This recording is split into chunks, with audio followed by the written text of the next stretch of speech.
ఛాయని గనుక చూస్తే ఛాయ, వైష్ణవి ఒకలాగే ఉన్నారని, తన కూతురే అని నమ్మేస్తాడని ధరణి ఇంత అఘాయిత్యానికి వడికట్టింది.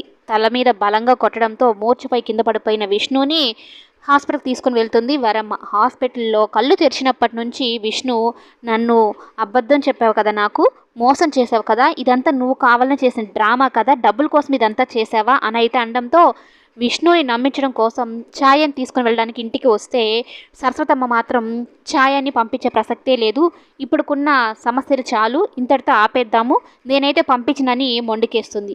అదేంటమ్మా అలా అంటున్నావు, అక్కడ విష్ణు గారు నన్ను ప్రశ్నల మీద ప్రశ్నలు వేస్తున్నారు, నన్ను నమ్మడం లేదు, నేను ఎలా నమ్మించుకోవాలి, నా నిజాయితీని ఎలా నేను నిరూపించుకోవాలి, పాపను పంపించమ్మా అని అయితే అంటూ ఉంటే సరస్వతమ్మ మాత్రం అస్సలు పంపించనంటే పంపించను, నేను చెప్పేది విను వరా అని అయితే చెప్తూ ఉంటుంది.